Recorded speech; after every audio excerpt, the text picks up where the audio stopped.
Hey, what's going on? It's Bill Burr, and it's time for the Thursday afternoon, just before Friday, Monday morning podcast, and I'm just checking in on you. Just checking in to see how you're doing, man. Shit. By the way, also checking in specifically, if they can fucking still hear me, anybody who's stuck around in North Carolina, Virginia, wherever else, the Carolinas, the Kakalakis.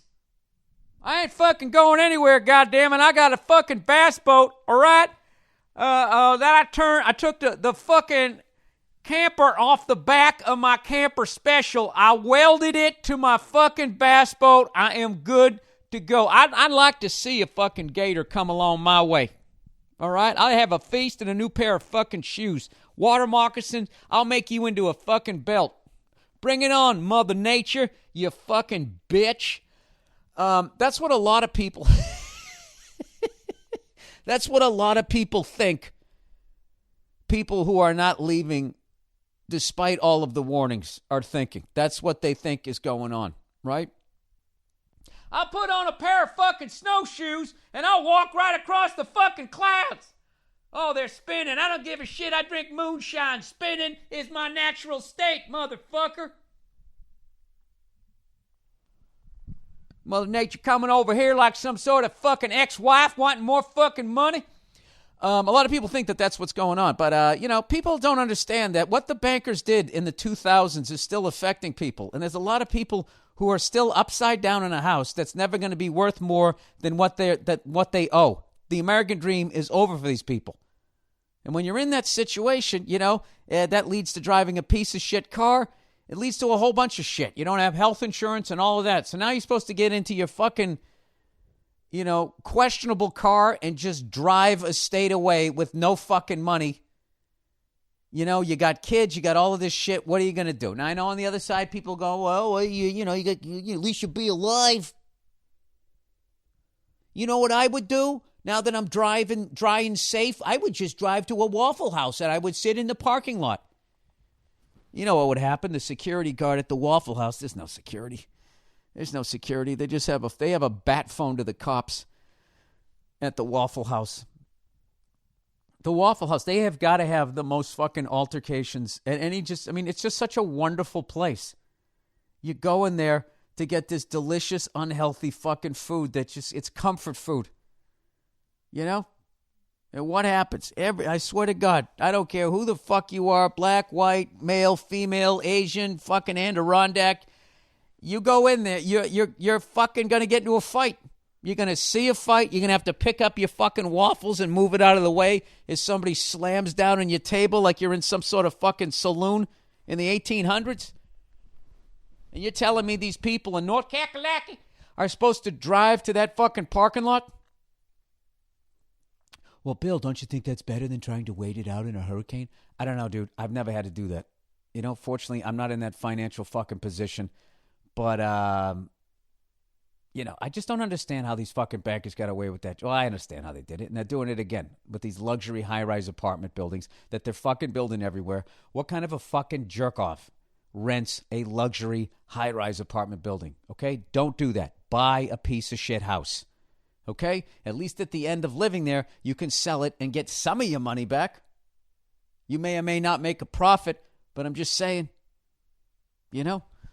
all you Instagrammers. You know what's really interesting that I didn't realize? Do you know how old millennials are? Everybody is looking, like myself included. You look at college kids, these fucking millennials. They can't do anything for themselves. They're not millennials.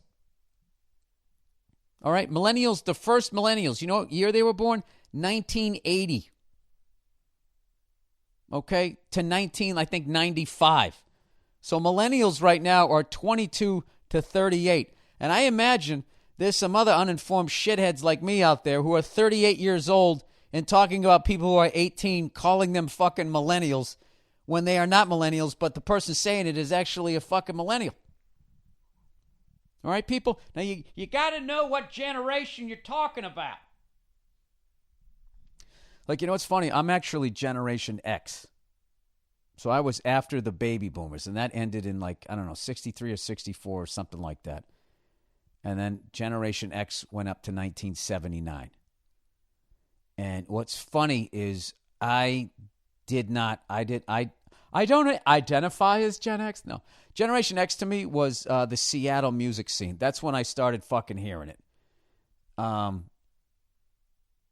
don't think, but I didn't think the baby boomers were like, hey, man, we got to get out of Vietnam, man. Fucking baby killer, man, right? I feel like there should be a generation between baby boomers and Generation X. You know? That generation that liked Ronnie James Dio. You know? But, didn't listen to the mamas and the papas. All the leaves are brown, and the sky is gray. Like that shit. I liked watching Mama Katz dance. She had a fucking cool little two-step she used to do. Anyways, I don't even know what the fuck I'm talking about right now. I'm just saying, good luck to all of those people. I'm coming there next week if it's not under fucking water. I really hope it isn't. And, I don't know. It's crazy. This is just fucking crazy. I know we always had hurricanes and stuff, but, I just hope they're not going to keep getting worse and the sheer amount of them. There's nothing worse than watching people lose everything, right? If only there was a way to fix this. Mother Nature is trying right now. Trying with the quickest, swiftest fucking solution. That's literally, metaphorically what she's doing right now. Going, I see what the problem is. I need to drown some of these motherfuckers. I need to drown a certain amount of them, right? But she's going to have to, the scary thing is she's going to have to do way better than what she's doing right now. Because we always warn everybody, auga, auga, right? The storm's coming and everybody gets the fuck out of Dodge. So Mother Nature's got to be walking around just shaking her head after every one of these things going, I'm telling you, it doesn't make any fucking sense. She's like Mr. Pink, I'm telling you, we got a fucking rat. Okay, when those alarms go off, you got 15 minutes. I'm telling you, the cops, they were just there, man. They were just there. All ready, all loaded for bear. Now, I know I'm all right. I'm fucking positive you're okay. I got to watch that movie again. Yeah, Mother Nature's got to be. We got a fucking rat in the house. Okay, so who's Tim Roth?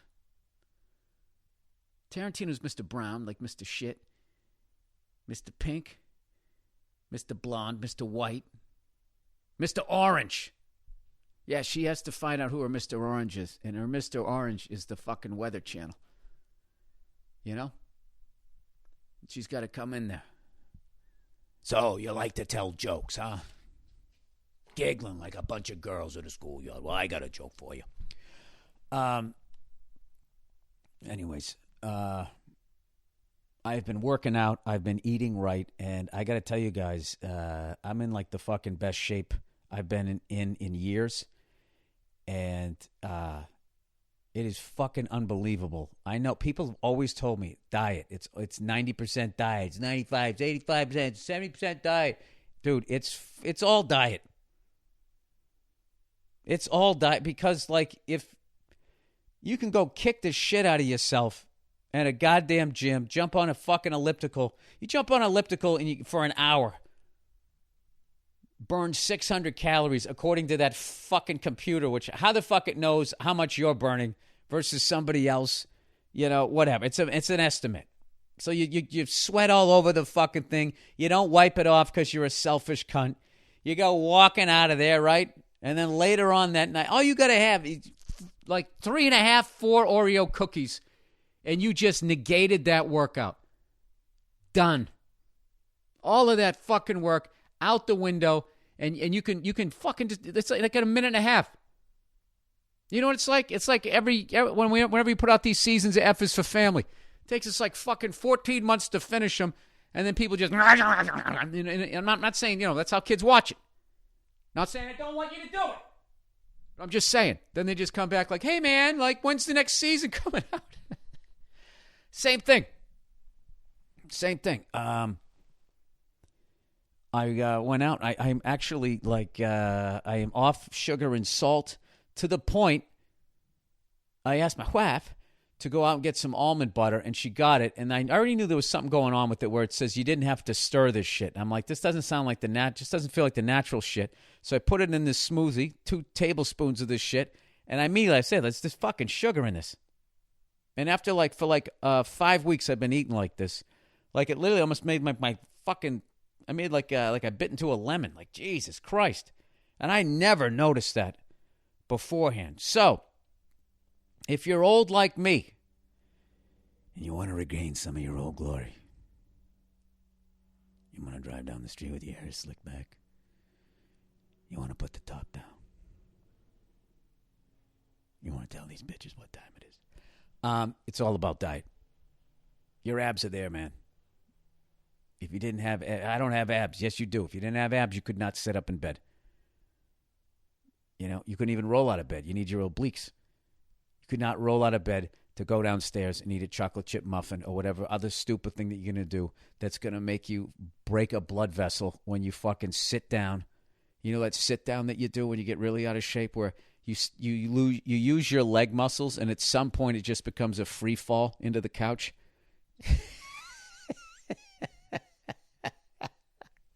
You give yourself whiplash and your fucking head hits the table that your wife just had to have. That was just a little bit higher than the couch, and boom, fuck, right? And then immediately, what happened, honey? Oh, you put this fucking table here. I thought it looked nice. And now you're in a fight, right? And now you're going to work, telling your friends that you're not getting along with your wife and what a fucking bitch she is and all of this type of shit. And what it really comes down to is you're not eating right. You're not eating right, so you literally have to do a trust fall into your fucking couch. You get a fucking mild concussion on the giant end table that she just had to have it. Just had to have it. And it's like, for what? I'm loving the Southern accent lately. It kind of disguises that it's actually my own ignorance saying it. Oh, no, I was just doing a character. What? They got a woman doing play-by-play in the NFL? Oh, my God. You got to be... These women, they don't even like sports. Oh, they do? Then why the fuck are there only 8 people at a WNBA game? You explain that to me. It's all women on the court. Why aren't these feminists out there at the goddamn... whatever they're called, the Oklahoma twat game?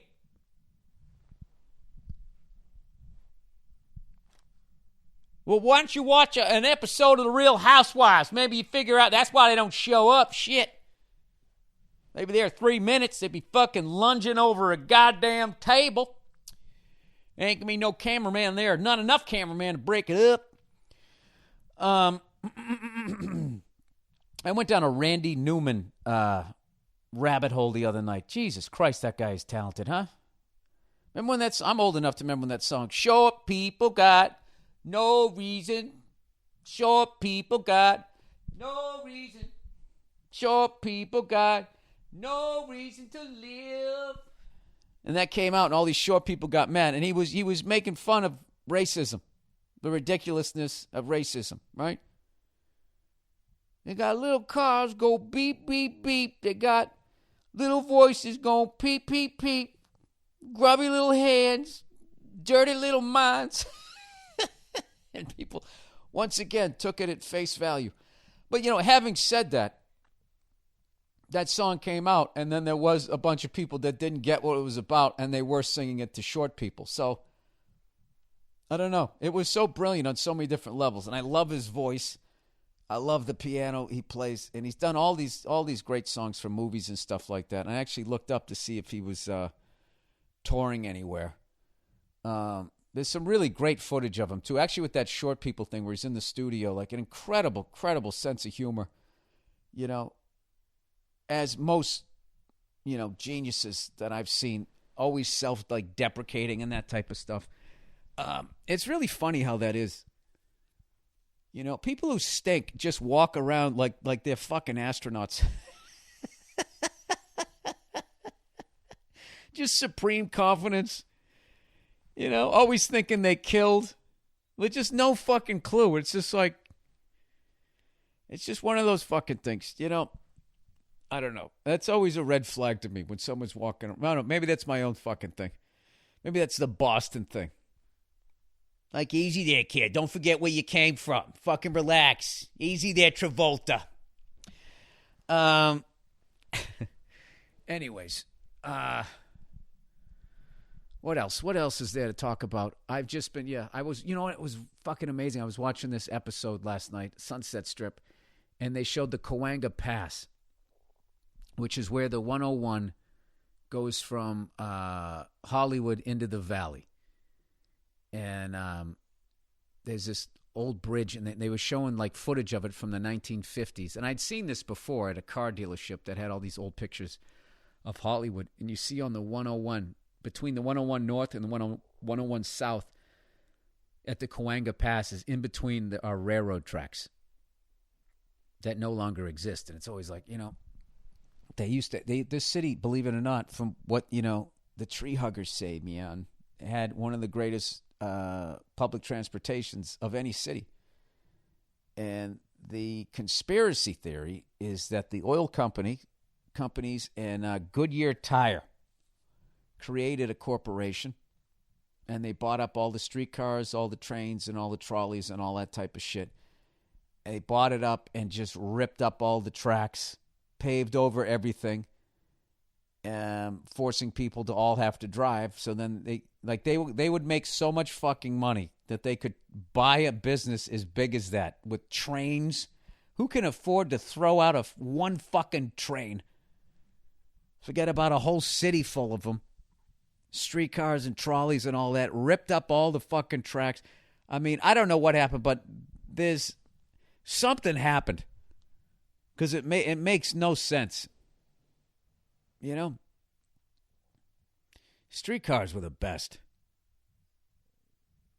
They still have them in like San Francisco. And I'm not talking about the stupid one where you go up the fucking hill like I mean those old school, the ones that I grew up seeing. I don't know, but they're building. They are building public transportation out here again.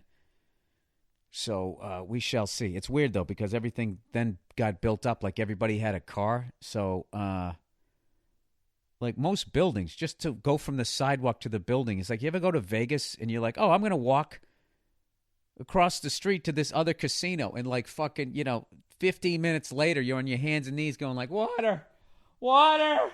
Like, it's like an illusion. It looks like it's right there. It's right across the street. It is so fucking far away. I know at Caesars, what's hilarious is you can go from the Mirage to Caesars, and they just have this moving air-conditioned sidewalk, and there's just all these fat, sweaty people on it, The thing should actually be moving in the opposite direction. It should be a giant treadmill for these people. And you should have to walk on it for 10 minutes. Then it shuts off and rolls the other way. You should have to earn it.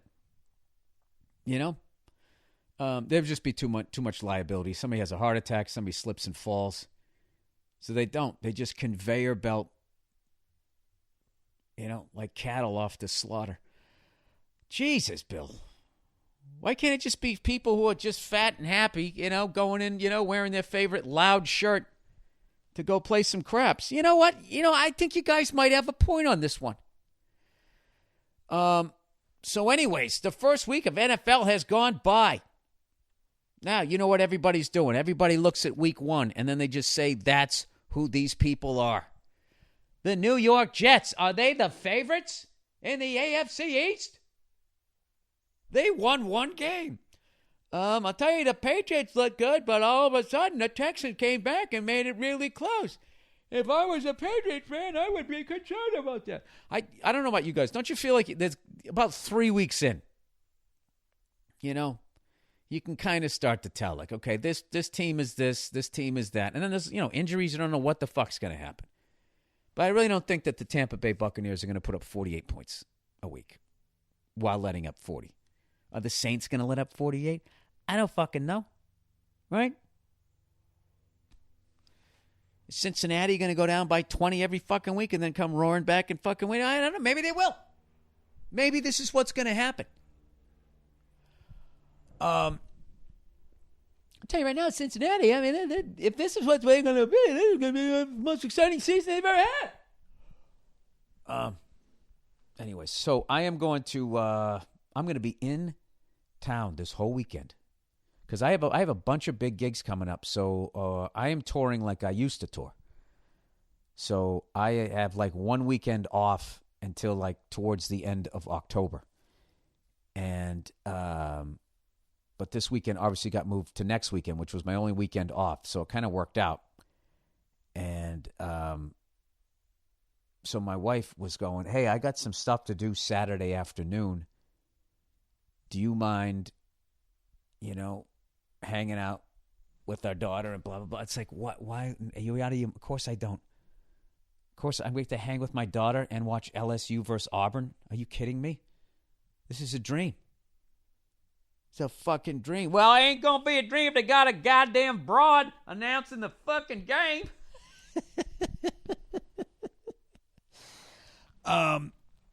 It would still be a dream. I don't give a shit. Welcome, ladies. Welcome to the world of broadcasting. Anyways, yeah, I can't wait. We took our daughter over to get some shots. You know what I mean? Like, I decided to stop listening to Hollywood celebrities and actually listen to people in the medical field. So my daughter is getting all the shots. We stretched them out or whatever. So she went there to get like her shots. So she's been there numerous times. And so now, like, she knows when we go in there that this is the place where she feels that needle and stuff. So she's, like, all nervous. She's like, when I used to bring my dog to the vet, Same thing. So I'm trying to make her laugh and stuff. So we ended up going in there, and the woman, nurse, she's great. She just real quick gets it done. And my daughter said her first 3-word sentence after she got the shot. Like, she was already crying when we laid back, anticipating it. And then she got the shot. And then she let out this yell. Oh, it just broke my heart. And then she looked at the nurse, and she just goes, oh, done. Bye-bye. Like, it was so fucking cute. And it also, like, broke my heart all at the same time. I picked her up, and she, a little hand grabbing a handful of my shirt. Like Terry O'Reilly back in the day, but she's trying to hug me, and she just kept looking at the nurse. The nurse goes, it's all okay, that's it, yeah, all done. And she just kept going, bye-bye, bye-bye. It was just like, it was like a kid going, get the fuck away from me, man. Bye-bye. Like, I can't even recreate, that moment. It's so weird. I was so glad that I was there as a dad, because I got to be honest with you, like, I would stay out in the waiting room because I could not handle. I was hearing those babies crying there, and I was just like, I don't know that I could handle, even if it's a good thing, watching somebody on any level hurting my kid. And I know that they're doing it for the right thing, but it was just like, so I went in there, and I got through it, and I'm glad I did. I was glad that I did. And it was, oh my God, it was so fucking cute. It was so cute. Oh, done. Bye-bye. Bye-bye. Just kept saying that like I'm done with you. Get away from me. I don't want any more of this shit. I can't, like, the emotion in her voice, I just can't put into fucking words for whatever reason. Anyways, let's do some advertising here for the week. My bookie, everybody. I call them in every week. Or I call in, do they have a plan? I don't know what the fuck it is I'm calling. I'm so goddamn busy. I know I call in a couple people and I do my picks here. All right, my bookie. Ever since I started this podcast, people have been asking me for advice. Ask me what team to bet on. The truth is, I don't know. I don't know who's going to win. I don't know shit. I can't even name half the quarterbacks in the league. I keep forgetting the name of the guy in the Texans who's fucking incredible. Watson. Dante. Derek. DeAndre. Something. One of those cool black guy D names. Watson. But if you think you know, you got to check out my bookie. Remember who you're betting on is just as important as who you're betting with. God, this copy is written so well and I fuck it up. Let me try this again. The truth is, I don't know who's going to win. But if you think you know, you got to check out my bookie.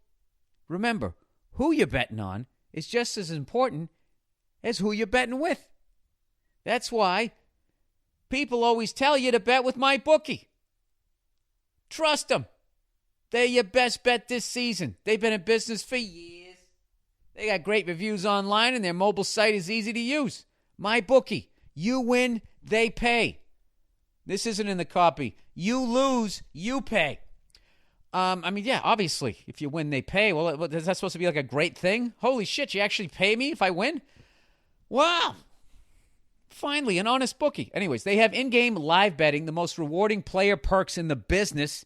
And for you fantasy football playing guys out there, you can even bet the over-under on how many fantasy points a player will score each game. That's my favorite shit to bet. My bookie is other than taking points. I love taking points. I love taking the points. I love the underdog. My bookie is slammed with new bettors and wants to give everyone the best service possible. If you're willing to deposit after 7 p.m. Eastern Time, they will give you an additional $25 free play on deposits over $100. So many people are using this site. They're actually trying to delay you delinquents from calling in, man. So get an extra $25 if you do it after 7 p.m. Eastern Time. Join now at MyBookie will match your deposit dollar for dollar. Use promo code BURR, B-U-R-R, to activate the offer. That's visit MyBookie online today. That's MyBookie, MyBookie. And don't forget to use the promo code BURR when creating your account to claim up to $1,000 in free play. And now, if you're willing to hold after 7 p.m., you get an extra $25 using the promo code BURR, B-U-R-R. And listen after the podcast before the throwback clips to my call into the sports gambling podcast. That's what it is, with Sean Green and Ryan Kramer. It says, mention who you talked about. Who did I talk about? We talked about the Jets. We talked about Aaron Rodgers. What games did we pick this week? You know what? I don't remember. We talked all kinds of football. I don't remember. I have no idea. We talked about the Bills. We talked about the Dolphins. A lot of AFC East stuff, and then we talked about the Eagles. We talked football, people. All right. Do you like football? Listen to the goddamn podcast. All right. Helix, everybody. Helix. There's nobody on the planet like you. So why would you buy a fucking generic mattress built for everyone else? Next, please mention all the talking points below. Well, I was gonna. You wrote it. I'm gonna read it. Helix Sleep matches your body to the perfect mattress, so you get the best sleep of your life. They've developed 9 different mattresses tailored to the specific body types and sleep preferences.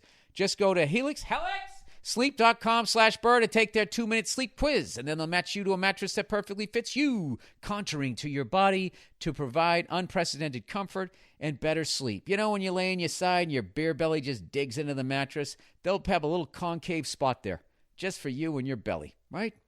You got a lot of chest hair and you sleep on your stomach. They even have a mattress for that. 36% of Helix Sleep customers report better sleep after switching to their customized mattress from Helix Sleep. Right now, they're offering up to $125 on all mattresses, whether you're a side sleeper, a hot sleeper, like a plush or a firm bed. They've got the mattress that will fit just right. I sleep on my back. I lay there like I'm in a coffin. Occasionally on the right shoulder, maybe on the left. Never on the stomach, though. My back has been too fucked up to lay on my stomach for years.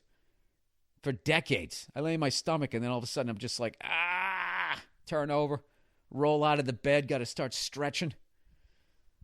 Anyways, get up to $125. You know, every time I get on the floor, too, I think there's going to be something under the bed. I never got over that. You know, it's weird.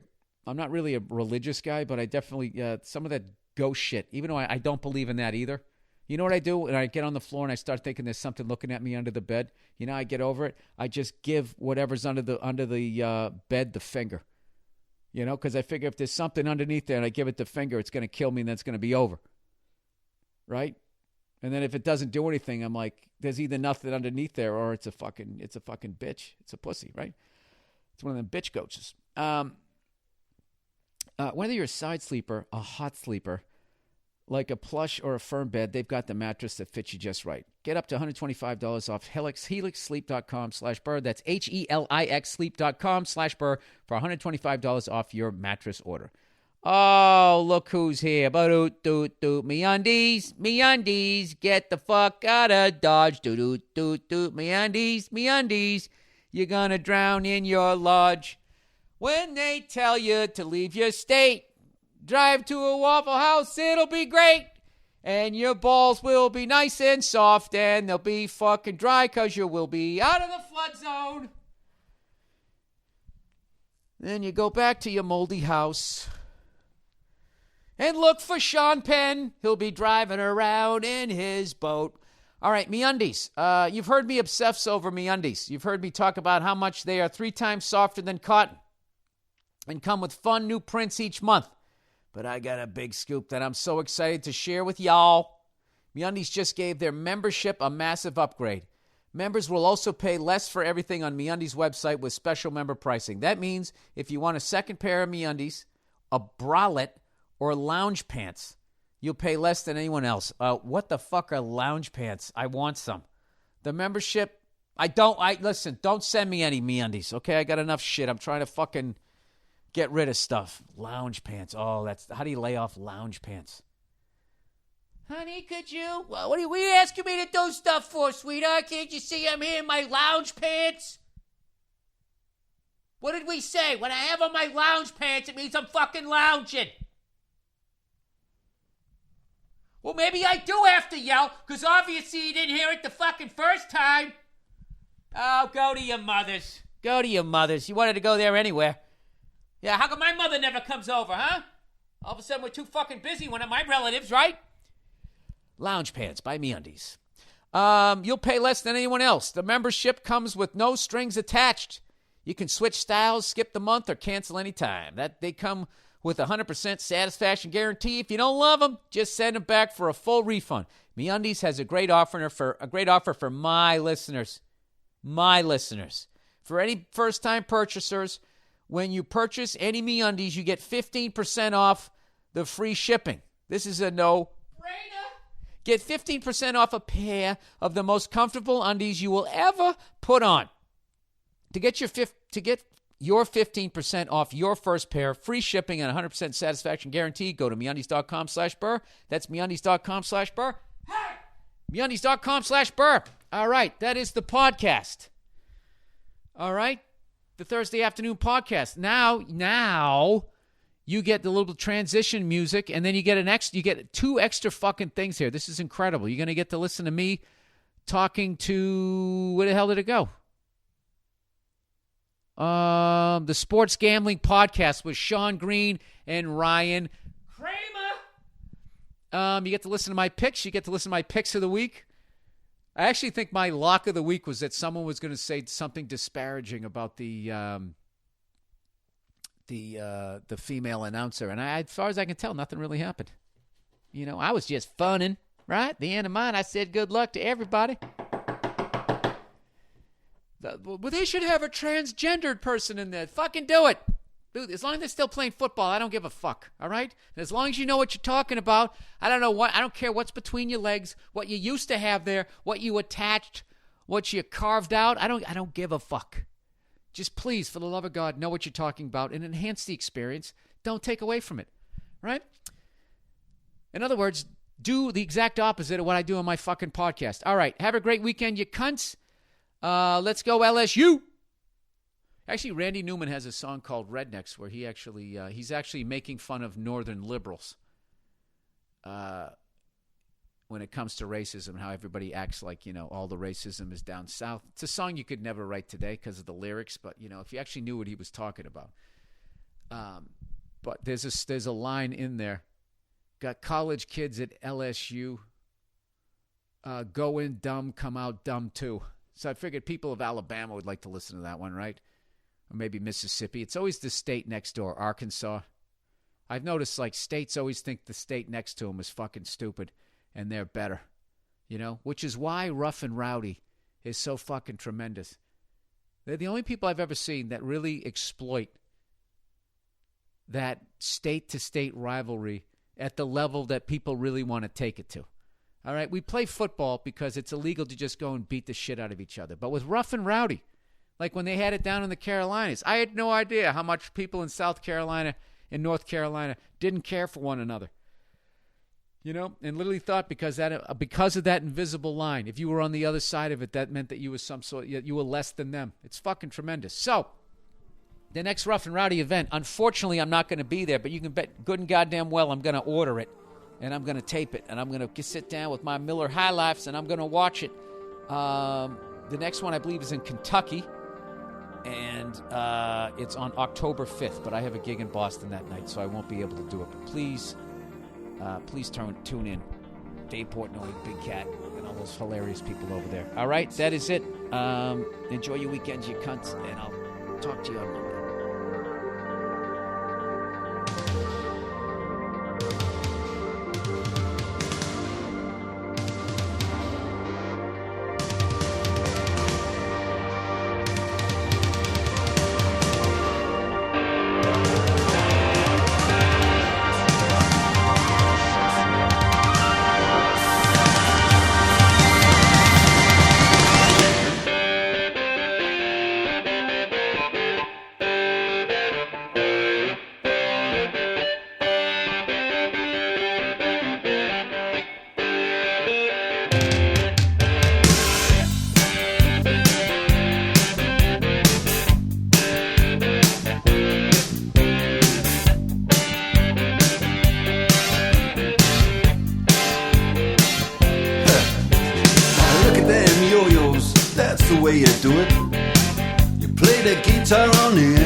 Bill Burr on the Sports Gambling Podcast is brought to you by MyBookie.ag. MyBookie is the leader in online sportsbooks. Use the promo code BillBets for a 100% deposit bonus. Play, win, and get paid at MyBookie.ag. Okay, joining us on the line, Bill Burr. Bill, I know you said you had some traveling to do this past Sunday. Were you able to enjoy NFL Week 1? Yeah, I watched the Patriots game. Although my DirecTV was kind of cutting in and out for whatever reason. So I watched a little bit of that. I saw a little bit of the Jets, and I watched John Gruden's return, and I was loving the first half. It was great seeing him there. I thought it was funny when we were saying he wasn't going to be able to write to these younger kids, and he got rid of all the young kids. He has like the oldest team in the NFL. That's either going to be I think it's kind of a genius move on his part. Yeah, it seemed to be a bold play to kind of do what Gruden did, and obviously the second half didn't work out. I mean, last week we hit on it. I think you're locked cash that every sports announcer will be coming out with the sky is falling down, and that certainly seems to be the case for the Raiders. And then on the positive side, the Jets. Well, why the Raiders play like the first half? They were met a really good Rams team. I mean, like the Raiders have been like a slapstick show forever. I think for Week 1, I would be happy with that if I was a Raiders fan. Even though that second half sucked, but it was just like they didn't look clueless. I mean, it's only Week 1. Yeah, I know. And the Jets are now they're already going. Savior Sam. Whatever that USC guy did. Yeah, they're like, what he did in Week 1 that Tom Brady did in his first week, and it's just like. And I'm not saying that guy isn't going to be great or anything, but like I don't think you really even know what's going on until after 3 weeks, as far as just like, all right.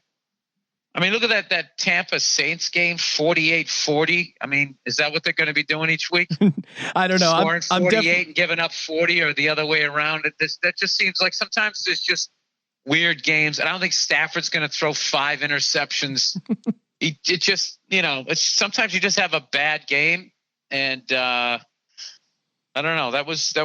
That Jets game. It was, I mean, obviously, if they do that every week, they're going to be world beaters. But I got a feeling that they're not going to be. Yeah, I agree. And just as a someone who grew up as the Jets as like the little brother team, Just listening to them chant Jets, Jets, Jets. It's like, calm down, one win. And the worst hot take of the week so far is Brett Favre's first pass in the NFL was an interception too. It's like, calm down. They're the Jets. You know what they're doing. They're the Jets. There's too many channels. They have to overhype everything. But what the Jets did was obviously really impressive. And I'm an AFC East guy, so Miami 1-2, and then Buffalo got killed. So Buffalo. Good Lord, they ever gonna turn it around? But no. It's only 1 week. Who knows? But I mean, well, it's funny that they said how the Patriots for the first time since 2016 are not favorites next week, and I was thinking like, well, 2016 isn't that long ago, So, I mean, I guess it is as far as like being a favorite all of those games, but they made it seem like it was going to be a decade ago. Yeah. Yeah, I mean, New England, they came out, they took care of business against the Texans. It was a weird game. You never thought the Patriots were going to lose, but the spread seemed like it might come into a play. Gronk obviously looking great. I mean, but then we let them back in the game, and then I'm just sitting there with like 6 minutes to go. Like, are they going to tie this up? Like, how do we get into this situation? I was very impressed with our defense, containment of their quarterback. Like, never can remember his friggin' name. The Watson. Guy in, Watson. But our special teams kind of let up a lot of yards. It seems like every time they ran it back, they got at least to the 30. I don't know. We shall see. But our defense looked pretty solid. Well, it's only 1 week. Well, they finally got rid of Patricia. Oh man, who took that garbage defense to Detroit? Oh man, how? Yeah, I mean, if you're a Lions fan and you watch the Super Bowl and then Week 1 Monday night against the New York Jets, you cannot be happy. It's like you brought in a defensive coordinator. The defense sucked. And you kept the offensive coordinator because you liked the chemistry, and they looked like horrible dog shit. So. I don't know. A lot of good regression angles in the NFL for week 2. Exactly. I mean, that's when you're talking about betting the NFL. That's kind of what you have to do. You have to look to opportunities to fade some crazy outcome. Like you said, Bill, with the Bucks putting up 48 points on the road, I have a feeling Ryan Fitzpatrick isn't going to do that week 2. Just gut instinct. There's a reason he's not doing that every week. It's a fluke. Crazy shit happens. I don't think they're also. I also don't think that they're 40. Yeah. That's the same thing. Yeah, but I don't know. It was definitely a weird. It's a lot of weird games. But we'll see what ends up a tie. I can't remember the last time I saw a tie. Good Lord. What's funny is one of the things I bet on this season is there will be no tie this. I won on it last year, first week of the season. Bam, and of course it's the fucking Browns. Yeah. What is the odds on that? It paid like 1.5 to 1. It just seems like like you said, there's never a tie. Even now with only the 10-minute overtime, it seems like it's the NFL. They're not going to end in a tie. Come on. Yeah, they should switch it to the college football rules for overtime because that's such a more exciting way to finish the game, and then you never end up with a tie.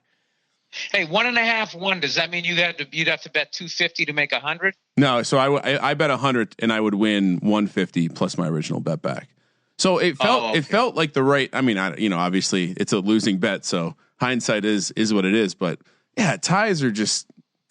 Both teams really tried to lose the game. That's what it was. Yeah, we were actually out in Las Vegas hanging out in the sports book when they missed that field goal to end the game in a tie. And it was the sports book's great for dramatic wins and losses, but dramatic ties, it's just no one's happy. Even if you had Cleveland plus 3.5, you still wanted to see them hit that field goal just to end the suffering. It was like we were at a strip club and a dude walked out on stage. Like everyone was just like, fuck. Just trying to make sense of this. All right. Well, you know what? The Browns are undefeated. Who would have thought you'd say that? This is their after 1 week into the season. This is their best start in over 14 years. They said best start since 2004. Which man, they were loving that stat.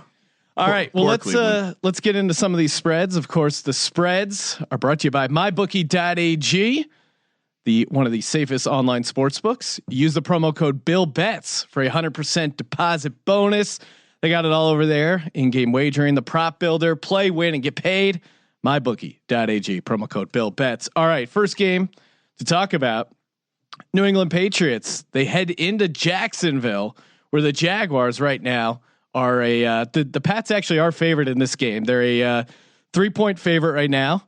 Jags. Oh, they are. Okay. Yeah. Jags are the home dog here. We're looking at a rematch of the AFC Championship, although it was played in New England and not Jacksonville. Bill, are you worried about the Jags defense here on the road?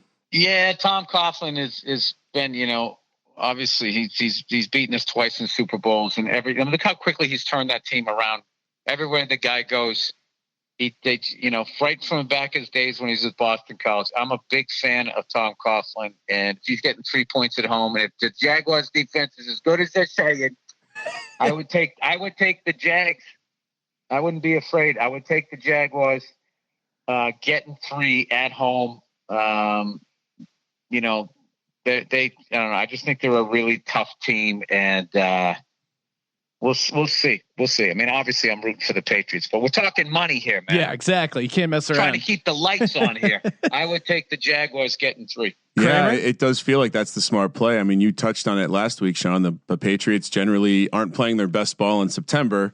And guess what? This is the biggest game on the schedule for the Jags after blowing that game in New England. So, I mean, look, the Pats let a Houston team that played pretty poorly get back in the game, and Watson was not himself. So I'll say unless Bortles completely Bortles it, I think the Jags are going to win this game.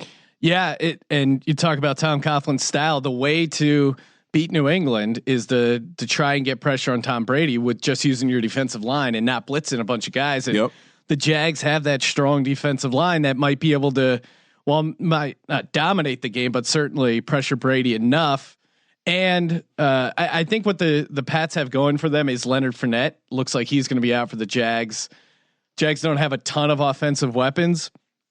Honestly, I think the play in this game maybe to go under. It feels like it's going to be a little slug match here, but I'll take the Jags catching 3 in a rematch at home. No. Yeah, I know. God hates Jags, Sean. Remember that. I have not believed in the under since everybody throws handoffs now. You know what I mean? I just haven't believed in you can't cover a receiver past 5 yards. I always get nervous betting the under. I mean, boy, if you want to fade recency, just take the under in every game. I feel like they're perhaps maybe an over adjustment to the totals after that week 1. Oh my God. Yeah. Everything. I mean, the fantasy, everything, the scoring was just off the charts.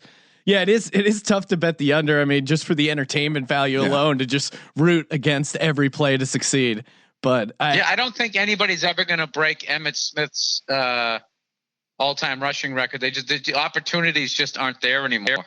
No, yeah, I mean I think it's going to be really hard for any running backs to set marks going forward because I mean half their touches are going to be passes.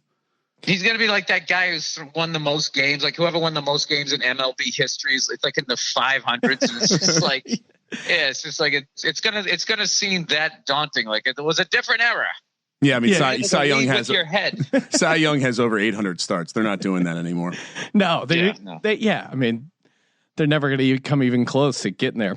Yeah, you pitch a whole double header. They were men back then. I went 2-0 today, Marge. They were men back then, Bill. They had a steak, giant cigar, called it a day. It was also a bit of a beer league, let's be honest. Yeah, I mean, you look at Babe Ruth. He does strike you as your uncle at a softball game who can just crush it. Who just had a little bit of hand-eye coordination. Yeah, I used to play in a softball team when I was working in a warehouse, and they always had these ringers would come out, and they all were built like Babe Ruth. Little skinny legs, big beer belly, and they would just get up there and they would turn that torso and the thing would go a mile. Yeah, that's like, I mean, that was Cecil Fielder, he was the modern day version of that. Yeah. All right, next up, we got the New York Giants heading down to Dallas. Right now, it's sitting at a even -3 here. Both teams started out 0-1. Neither looked great. I mean, Giants lost at home to the Jags. Cowboys lost on the road to the Panthers. Bill, which way you leaning here? I hate this game. I know, same here. I hate this game where it's just like the Cowboys. I don't know. They're at home. It's a division rivalry, so the games are always close. You can never bet against Eli, but Eli doesn't seem like he gets excited until like November. But they got that running back. Jesus. Am I going to go Giants with Tom Coughlin? And then I think I'm going to go Eli. I think, they beat us twice. So, I mean, I got to keep going with these guys. I'm going to say completely different teams. I believe in Eli, and I think the Dez Bryant hangover and this whole whatever the hell they've done, reformation of the Cowboys, the hangover lasts for at least 3 weeks. I'm going with the Giants. Kramer, I'm assuming you're going to be backing your Giants as well. I also believe in Eli. I appreciate all these mentions of Tom Coughlin and the Super Bowl wins. And you should see how excited Ryan is getting on the other end of this. But I mean, here's the thing, right? I think I was talking to my dad today, and I was like, I actually wasn't that upset. Like, the Giants played fine. They played a really good team. They played a really good defense, more importantly, and the offensive players got theirs. They were pick six away. So. But what they saw in the Dallas Cowboys game was a team that even when Kuechly was out of the game, this team struggled to do anything. And Dak, as we know, Sean, Dakota Prescott, not the best quarterback in the NFL. So no. Eli has historically played well in Dallas. I'm going to keep throwing that out there. And of course you take the Giants before it gets off a 3. Yeah, I, as much as it pains me, I'm going to take the Giants getting 3 points. You look at the Cowboys; they got Zeke, and that's it. Their offensive line isn't the dominant force that it was, and they have no skill positions to help Dak out on that offense. I think they're just going to have trouble putting up points. And the Giants, their weakness is the offensive line. Obviously, the Jags were able to exploit that. I don't see the Cowboys being able to get enough pressure on Eli. And listen, it is Sunday night football. I think your buddy Odell, Ryan, in spite of the fact that he has not won a game since he went on the infamous boat trip, I think they get a victory down in Dallas Stadium there. So I'll take the Giants +3. I don't feel great about it because Dallas coming off of a loss, maybe they rally, but I am just still not a believer in Jason Garrett at all as a head coach. I think Dakota Prescott sounds like some country singer on one of those American Idol shows. So true. I mean, it cracks me up. His name's Dakota. Vote now for Dakota Prescott. It's the fact that he's also Prescott. Yeah. You could be Dakota something or something Prescott, but Dakota Prescott, that's a tough one, man. Like you're just born with an acoustic guitar and a cowboy hat. The second you come out. Yeah, you imagine he's like a chick with a cut off flannel shirt with some like short jean shorts coming out with the acoustic guitar, ready to wow you with their latest rendition. Well, that's another way of looking at it. I didn't have him in Daisy Dukes. Well, he is a woman in my scenario, Bill. He's not. He's not. And Sean, let's not forget that Dakota's Prescott favorite song is "Drops of Jupiter" by Train. That was a little known nugget about Dakota. That was a trivia fact we dug up. All right,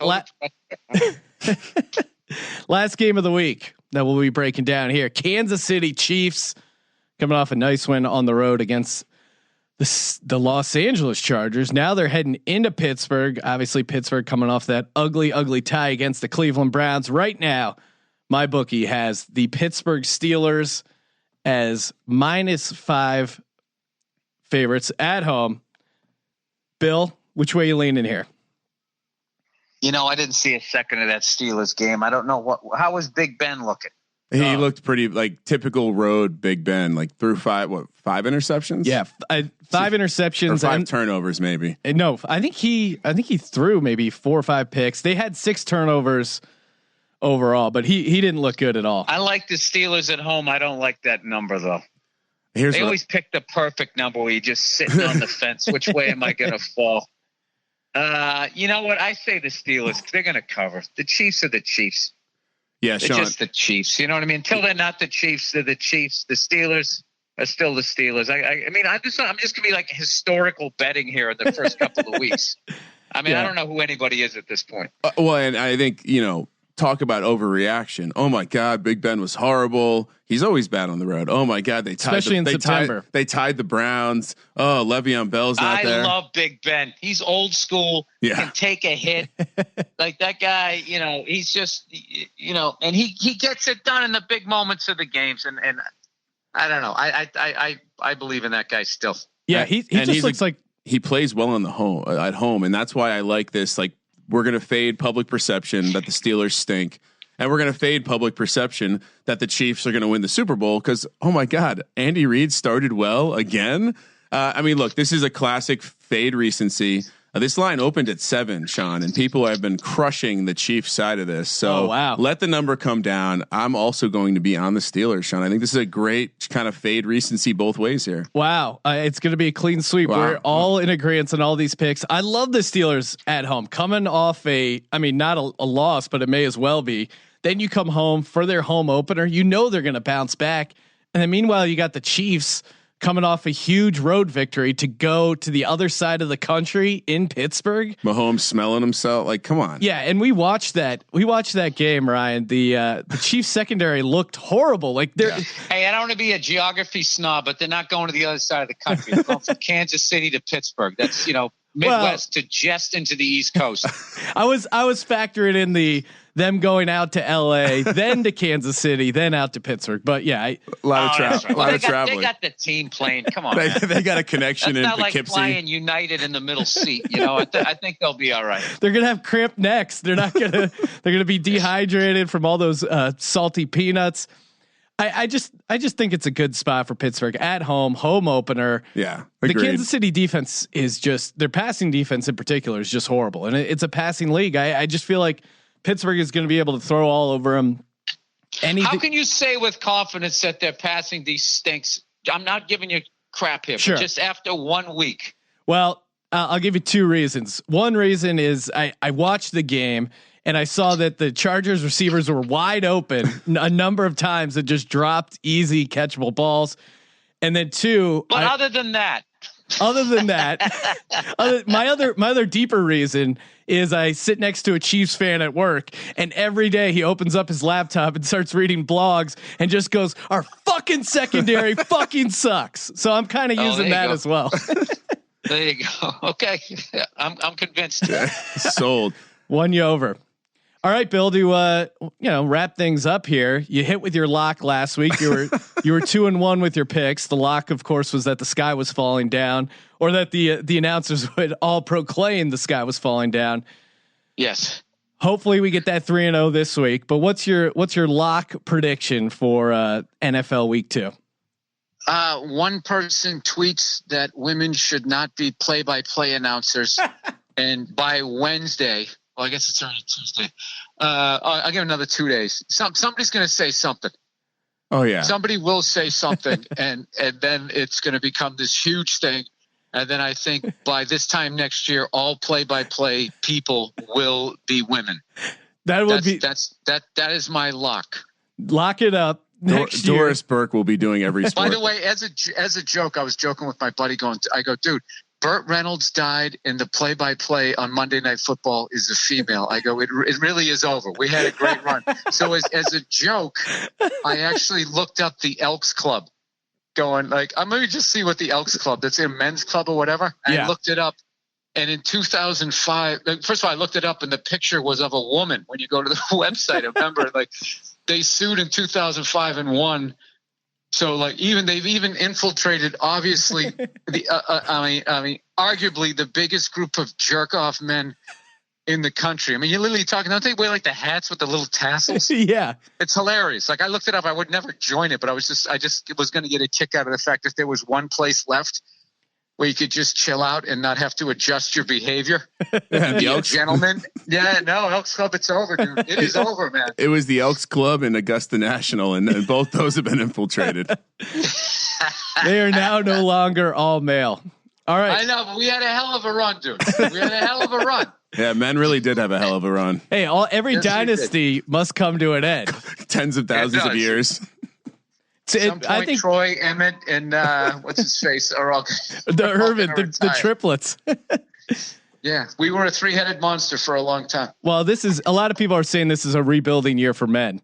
We're hoping to get the number 1 draft pick. Took a lot of heat, took a lot of L's out there. Yeah, we're going to try to forget about last year, and we're going to hit reset We got John Gruden back. He's back for a different time. So much John Gruden face. I can't wait. Oh man, he was. I loved seeing him back there, man. It was so funny how he was just kind of a different guy in the broadcast booth, and then the second he put the headphones back on again, he just went right back to the Chucky face. I loved it. Yeah, the thing that was frustrating about him as an announcer was that clearly he thought about getting back into coaching so he wouldn't badmouth guys on the air, and he just loved everyone. He's a great guy. Look at this guy. And then as soon as he's got that headset on, you could just see him screaming and yelling. He was just looking so pissed at Carr. As soon as he got the job, he cut half the team. John, I thought you said you loved me. Oh yeah, in the broadcast booth, buddy. Yeah, not on the playing field. Beat it. Yeah.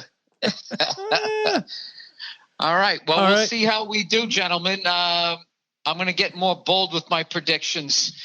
As once hopefully, you know what? My show's got moved this weekend because of that hurricane, which hopefully goes out to sea. I was supposed to work in Virginia and South Carolina, so I'm hoping that a lot of those people are probably still upside down in their houses because of the piece of shit bankers. So the last thing they need is a hurricane to hit the house that's never going to be worth more than what they owe on it. Screwed by the insurance companies as well. Yes, yeah, for the trifecta. So that's what I'm thinking about this week. I'm supposed to be there the following week, but the other side was I will be home and have enough time to watch some games. So nice. Hopefully, silver lining there. Shout out to Dakota Prescott.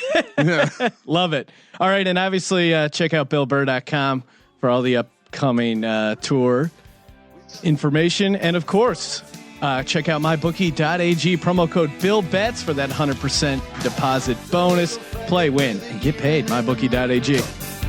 Yeah, buddy, that's his own. Yeah, the little faggot got his own jet airplane. The little faggot, he's a millionaire. We got to install microwave oven, custom kitchen deliveries. We got to move these refrigerators. We got to move these color TVs.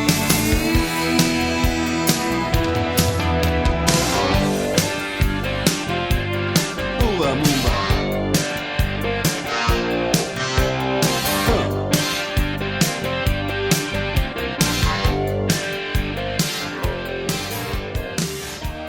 Hey, what's going on? It's Bill Burr, and it is the Monday Morning Podcast for Monday, September 13th, 2010. What's going on?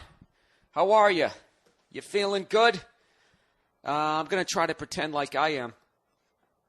I actually went out drinking last night, and a little banged up. It's actually 10:01 East Coast time. I'm in New York City. This is the biggest week of the year for me. I'm back here doing press for my new 1-hour special, Let It Go, that comes out and premieres. They switched the date on me. It's Sunday, September 19th at 11 p.m. So please tune in, please listen, please watch, please invite other people over. Why don't you have a little fucking stand-up comedy party? Don't they have those? They have Super Bowl parties. We invite a bunch of broads over, and they talk during the game, and they shut up during the commercials. I kind of like that one. How much do you think that one costed it? Anyways, yeah, so I'm in town this week, and I'm going to be doing the Opie and Anthony program, my fucking favorite. I'm going to be doing that. I believe I'm going to be doing something on the Versus Network. I'm going to be talking to anybody with a microphone this week, doing my gosh darndest to try and get people to listen to my fucking podcast. But not my podcast. See what happens when I multitask. To get people to watch my special. And I'm going to apologize for the lack of funny up until this point already, right out of the fucking gate, just because I have to make sure I get this information out at the beginning of the podcast. All right? So my special, September 19th at 11 p.m. on Comedy Central. Please go ahead and watch it. And if you want to pre-order my DVD, look into your heart. If you want to order this thing for an unbelievably, ridiculously, almost an embarrassingly low price, you can order the fucking thing for like $13 and like 29 cents on Amazon.com. I don't know how the fuck they came up with that price, but I got to admit, I felt a little insulted. Why don't you just fucking give it away, Amazon.com? So there you go. Why don't you buy 2? Look at that. Because right after that, it's going to be $19.99. So then if you actually go out and buy 2, then if you come out to my show, you'll be like, dude, stop bitching about your free fucking podcast because I actually bought 2 of your DVDs. And I'll be thinking in my head, wow, this guy dropped $40. What a good shit. And you'll be laughing because in the back of your head, you're like, actually, I dropped 26 and change. 26 and change. I mean, what can you get 2 of for $26? Huh? You can get gum, get 2 packs of gum. Actually, probably get a lot more than that. Of course, if you go to Foot Locker, those fucking T-shirts, you can get what can you get? Like 58 T-shirts at Foot Locker? Is that Michael Moore's next movie? If I was Michael Moore and I was going, what the fuck in the next movie should I make about how poor people are sad and rich people are evil? I would try and find who are the people who are these people that make the fucking T-shirts at Foot Locker? How do they give you fucking 9 T-shirts for $18? How do they do that? You know what? I'm not even hungover, but I rather than being hungover, which I should have been, but I wasn't, but I'm not, whatever I'm trying to say, I just woke up with just weird music in my head. You ever do that? You wake up, you drank last night, you're not hungover, but you just wake up and then you're just singing some song that you haven't even thought of for years. I was just walking around my fucking apartment here, just walking around going, some like it hot, some like it hot, bump, bump, bump, bump, bump, bump, bump, bump, bump, bump, bump. And then how it goes, feel the heat burning into the knife. Or the night, whatever the fuck it is. Is that Robert Palmer? Some like it hot. Ooh, Robert Palmer, tell us about your new sexy, sultry single with that hot Latino beat underneath it. Well, I had recently gone to Cuba and I inserted a fucking cohiba into some fucking prostitute's orifice. And I was just really overwhelmed by the culture down there. Don't you fucking hate that? You know what I mean?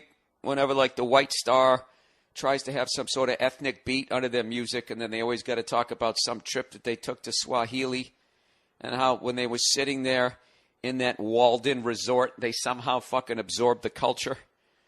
You guys ever gone down to the Caribbean? You gone down to the Caribbean? However the fuck you say it. Some people say Caribbean, some people say Caribbean. But to me, it's all one beautiful universe. You guys been down to the Caribbean to go scuba diving? To be nose to nose with a fucking barracuda? They got barracudas down there? Quick, why don't you look it up and then send me an email and tell me how fucking uninformed I am. Actually, barracuda are indigenous to the seas off of Brazil. Shut the fuck up. I can look this shit up too. What is it, a freshwater fish? If you go down to fucking Uruguay, can you get a barracuda sandwich? Just to start your day rather than getting a bacon, egg, and cheese. Do they do that? And do they use the whole fish because they're better than Americans, where we would just use just the best part of the fish, and then the rest we would just sort of throw out the window, just toss it back into the ocean, and it get all hooked up with old rollerblades and fucking those shoes every guy wore in the late 90s. Remember those fucking shoes, those slip-on shoes that sort of look like sneakers, kind of look like shoes? Remember those fucking things? Where are all those right now? Huh? I'll tell you where they are. They're floating out in the middle of the Pacific Ocean, getting broken down in the sunlight, right? And then some dolphin inhales it. And then you go out to Japan, right? And they don't give a fuck about dolphins. You guys see the Cove? The fucking dolphin Schindler's List, basically. I just heard what that movie was about, and I fucking love animals so much that I couldn't even. No, Schindler's List actually had somebody fucking decent in it, trying to help out those being slaughtered. What the fuck am I didn't even see the goddamn movie. All I heard was a bunch of people, they drive these dolphins into this fucking cove, and then they just beat them to death. And it was, It was so just to hear it was so fucking sad, and then it just made me so goddamn angry that I was like, you know what? I'm not gonna watch that stuff. Because what am I going to do? Uh-oh. Who got himself a treat at the local deli? This is how you get out of shape in New York, even though you walk around all the time, is you just walk into a deli and you're like, you know what? I'm going to start my day. We're on our way to the perfect place. The perfect place. Ba ba ba ba da ba ba ba da ba ba. That's another fucking song just popped in my head. What is that from? It's the perfect place. Was that was like a Hanna-Barbera cartoon. We're on our way to the perfect place. The perfect place. Anyways, I'm sorry. This is like I have weird hangovers. Sometimes I don't have a headache. I just music pops into my head. Some like it hot. Some like it hot. Anyways, some white guy playing yoga blocks. Does that sound Latino? Speaking of Latino, I went into one of these little fucking bodegas. La hija le. ¿Dónde es the fucking orange juice? I was up there and I got myself an OJ and a banana because I'm really into these light breakfasts now. I finally realized that when you wake up and you have a lumberjack breakfast, that seriously, it's like I've been saying on this podcast. It's like getting up. It's like if you just woke up, the second you woke up and you just sprinted 400 yards without stretching or anything, didn't even put on your fucking shoes, you just ran down the street ow, ow, ow, ow, ow, on the fucking pebbles, right? That's what you're doing to your body. That's why I start slow. I get a little fucking corn-based orange juice, according to Food Inc. It's all corn now. Excuse me. And then I have a banana, which is like sort of like baby food in a phallic form.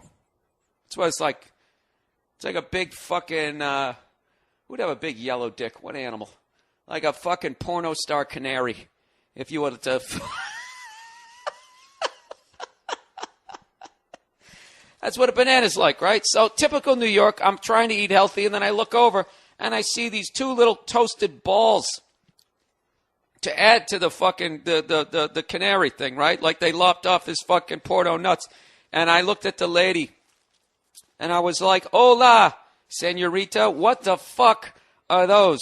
And she's like, oh, those are coconut balls. And I was like, get the fuck out of here. And she says, I can't get the fuck out of here. I have to work.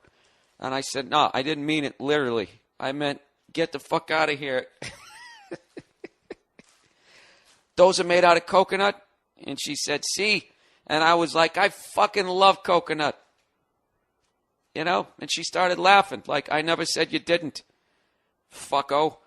Do you want them? And I'm like, absolutely I want them. So now I have them. So after telling you guys I was going to begin my day with, eating really healthy, I ended up grabbing 2 sugar balls. Actually, they're called, here they are, Coco Comedo. And underneath in English, macaroon coconut. Here's the ingredients. Sugar, coconut, and then in parentheses says, may contain sodium metaphosphate for whiteness. I love that shit. Like, how much did they not even research what the fuck is? Yeah, it might have a little bit of this. Metabisulfite for whiteness. Well, the coconut's white. Why would you need to add to that? Is this some coconut that you fucking had in a warehouse for years? Egg whites, invert sugar, corn syrup, and salt. So for the most part, it's all natural, except for the sodium metabisulfite for whiteness. I'm going to try one. Let's see. Sweet dreams are made of these. How bad is fucking Annie Lennox? When you think of the annals of the fucking baddest rock chicks, we'll start with white chicks, right? And we'll move all the way around. We'll start with the baddest white chicks of all time. I would say fucking Annie Lennox. In no particular order here. If I was Rolling Stone, I'd do an entire issue of this. The 100 greatest rock chicks of all time. Rolling Stone really is clearly showing people, if you haven't been paying attention, how few people are buying magazines now. Oh, this thing's disgusting. It's like a donut. Oh, that's gross. That's too much. That's fucking disgusting. I have to take another bite. because now my sugar's starting to rise. All right? Now I'm craving it. Oh, fuck, man. I need another hit, man. Oh yeah. Oh, I stand corrected. These are fucking delicious. See, the first bite is your body going, no, don't do it. So it tastes like shit.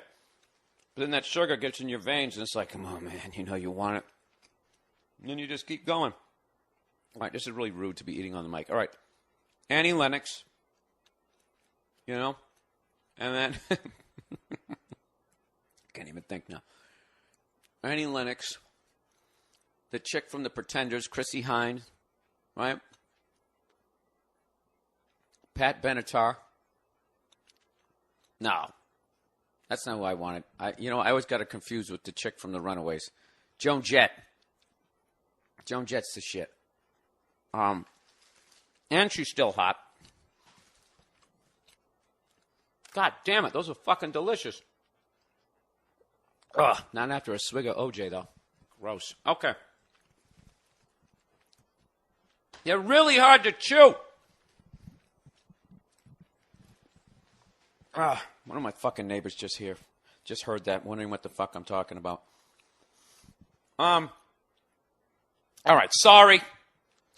You know what, I'm actually, last night, no, finish your fucking thought, Bill. If you look at Rolling Stone, they used to be this big magazine.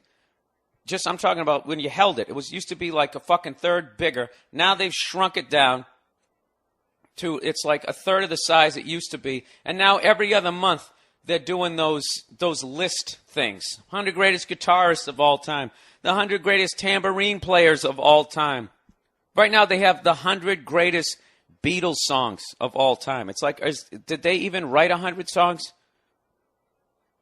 You know, they just do that so people can, I guess people always buy those magazines. And they go, what the fuck? How can you put Hey Bulldog in front of While My Guitar Gently Weeps? And then people write notes. Was that really worth revisiting? I don't think it was. Well, those are my top three. Top three fucking white chick rock singers of all time. And, well, considering we've been talking so much about Latinos, let's go with top three Latinos of all time. Latino singers. And this is when my whiteness is going to come out. Let's see if I can even name three. Selena. They did a movie about her. Selena, Jennifer Lopez, and fuck. This is embarrassing. Lucille Ball. And Lucille Ball. Fuck you. She was married to Ricky Ricardo. Bam. Those are your three, but she never really sang, did she? What the fuck? I know more than that. Selena. I don't even know any songs Selena sang. I just know she had a psycho fan. That's all I know. And then Jennifer Lopez played her. Oh, wait. The chick from Miami Sound Machine. Right? What songs did they sing? Ooh, Miami. We're fucking taking over. What songs did they sing? That fucking band stunk. Miami Sound Machine. All that fucking turquoise. Well, all that just, when I pictured them, I just was a bunch of people in puffy pants. And they had like 58 people on percussion.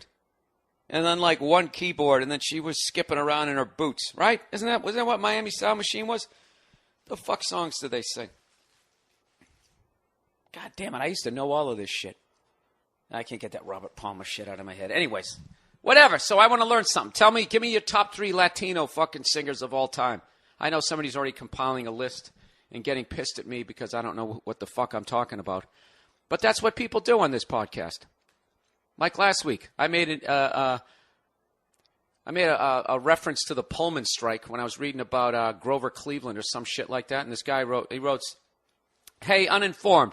Bill, the reason they brought the military in during the Pullman strike was because the workers, in quotes he puts, were becoming violent. Not because they were striking, because they were attacking the alternate workers brought in to fill the void of labor caused by the strike. This is hilarious. The guy writes down his name, Marketing and Business Development Coordinator. Yeah, you sound like the guy who would side with the fucking people who who are underpaying. First of all, why do you put workers in parentheses? You know what I mean? The strike was because the workers were becoming violent. Not because they were striking, because they were attacking the scabs they brought in to take their jobs. That's part of a strike, you dumb fuck. You know, and you know what I love too, sir, is the way you're acting as though you had even heard of the Pullman strike before I said it. That's that classic internet shit where you don't have to go to the library anymore. You just look up the Pullman strike, and then you read 2 paragraphs, and then you're like, actually, you know what the reason is? You're just as dumb as me, sir. Of course they attacked the scab workers brought in, because now they're going to be out of a job. And that was my point. And who does the military side with?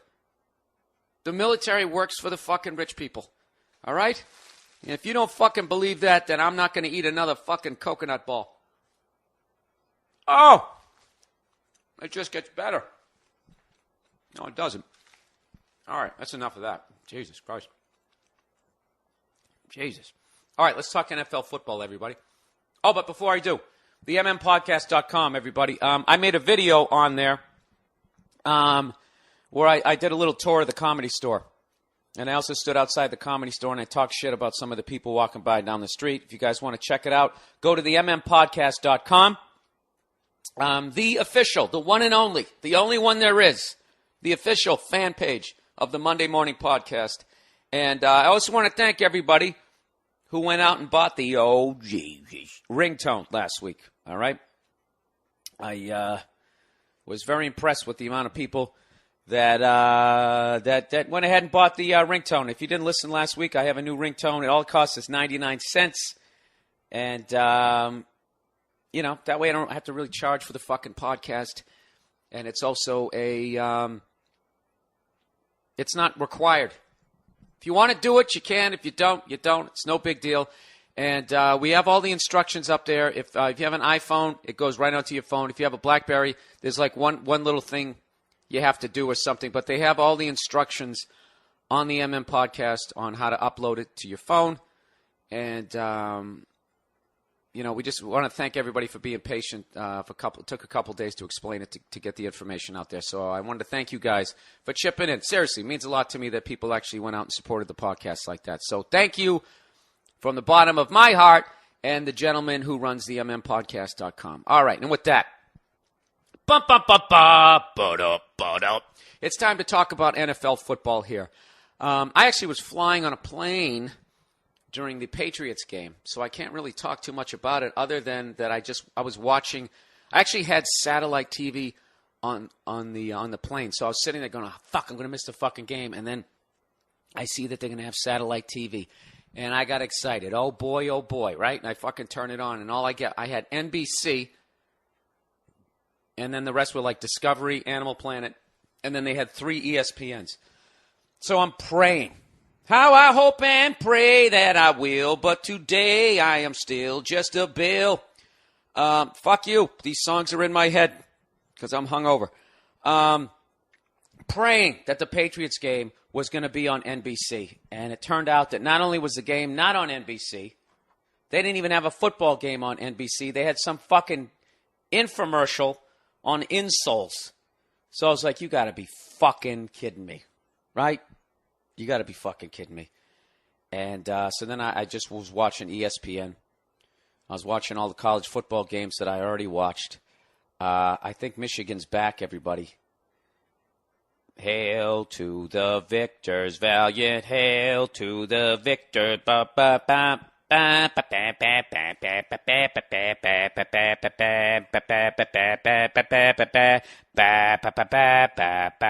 See what I just did there? I did 3 fucking college songs, and they all sound the exact fucking same. Hail to the victors, Wake Up the Echoes, and fucking the Fleetwood Mac Trojan Band. It's all the same shit. Anyways, yeah, so I watched that, and I watched the USA basketball game against Turkey. That was the shit. And we won that championship. But anyways, I was watching the ticker. And by the way, what's-his-face there is going to be the next superstar. And I saw him when he played in Seattle, and I can't even remember his fucking name already because I'm that fucking hungover. Come on, brain, work for me. Begins with a D. Oh, I can't fucking remember. But he was a shit. He was hitting fall-away three-pointers as a 6'10". I don't even know what position he played. I don't know. I don't know shit about basketball. All right, let's plow ahead here. Patriots won. The Colts lost, so I'm excited, right? I was also excited. How about Detroit? How about Cleveland? Come on, you guys. You got to admit, you had a little bit. I think there's a ray of light. I didn't see either one of those fucking games, but I was just watching the ticker, and I saw that dude from who played for Cal, Best, had 2 touchdowns, right? And Cleveland was basically winning the fucking game right down to the end. I know I'm not trying to talk down to you guys, but I'm just saying, whatever. You beat Miami. That's got to feel good. Look, you know what the main reason why I'm bringing this shit up is because I want to say this shit before the fucking game comes out tonight. I got $50 on the Ravens tonight. Straight up. I bet it's straight up, even though the Jets are favored by like 6. I don't know what the line is, but I was like, you know what? You can keep your fucking points there, Missy. I don't give a shit. That's how confident I am. How fucking dumb are the New York Jets? What are they? Can somebody explain to me the strategy of pissing off every team in the league? First of all, I love it being a Patriots fan because for the first time in 10 fucking years, nobody was talking about Bill Belichick. Nobody was talking about the Patriots. Nobody was talking about Tom Brady. Really? The guy even got into a fucking car accident, and that was barely a fucking story compared to the shitstorm that is going on with the New York Jets. What are they doing? Let me ask you guys a question. How amped up does Ray Lewis get before a football game? When the other team hasn't talked shit about him? They're out of their fucking minds. Ray Lewis, I put it on my Facebook page. That's my prediction. He is going to rip Sanchez's fucking head off tonight. Sanchez, this guy who everybody for some reason, they're forgetting the up and down season that he had last year. And they're acting like they have this proven quarterback. I don't get it, man. And they went out and they drafted they got signed all these free agents. They're really reminding me of the University of Miami when they got off the plane wearing the fatigues and they were talking all this shit. And then when it came down to it, they didn't fucking win anything. Remember that? Or like the Los Angeles Lakers when they added Gary Payton and Karl Malone, and you're thinking, how can they not fucking, and then they didn't. I don't get it. That year when the Patriots went undefeated in the regular season and then got their asses kicked in the Super Bowl by the Giants, it's like the hype was so fucking big that from November on, we were playing playoff games. Teams were coming in so fucking amped up to kick the shit out of us. It wore us down. It wore us down. And meanwhile, no one's paying attention to the Giants, to the point the Giants put up like 35 points in the last week of the season against us. And for some reason, we were still 14-point favorites 3 fucking weeks later. To this day, I kick myself for not taking that bet. And, yeah, it was ridiculous. And meanwhile, the Giants had beaten Tampa Bay in Tampa Bay. They beat Dallas in Dallas. They beat Green Bay in Green Bay. And no one was paying attention to them. Then everybody sat there with their jaws in the ground. They didn't even kick the shit out of us. They just beat us. Like, holy fuck. How did this team that beat 3 awesome teams in their own fucking building come in and beat us? It's fucking ridiculous. So the Jets have started their season at 0-0 with the whole league as amped up to kick the shit out of them as people were amped up to beat the fucking Patriots by mid-November. All right? And I'm telling you right now, they are going to have a mediocre fucking season. I think it's going to start off with the loss tonight. I'm not saying that they're not going to go 9-7, but these guys, I don't know what their fucking problem is. And not to mention that, now they have a nice little scandal here. Cover the Daily News. They says, cool your jets. TV reporter flags team for lewd behavior. Inez Saints reporter for Azteca TV. Where the fuck is that broadcast? Is at the center of a jet brouhaha. Basically, if you see this girl, she's fucking hottie, right?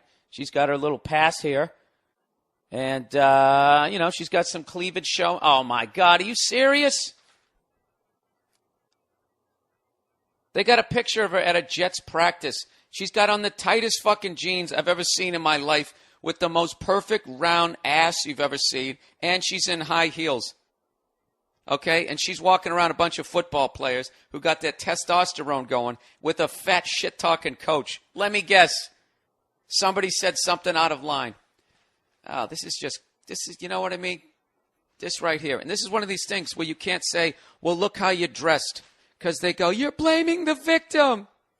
She should have a right to have 3/4 of her tits outside of her shirt with a thong going up her fucking ass crack. And she should be allowed to walk into a locker room with a bunch of football players and not have one out of fucking whatever the fuck you're going to say. Well, one fucking rude comment. Give me a break.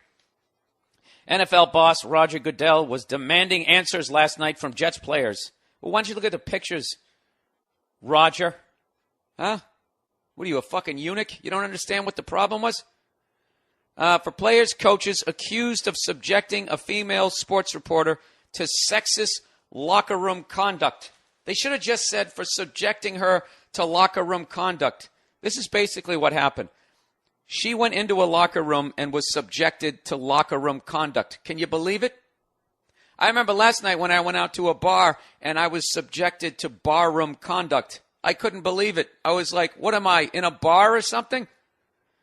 As they prepare for their season opener tonight, Gang Green is dealing with a burgeoning scandal over the treatment of Inez Saints for Azteca of Mexico.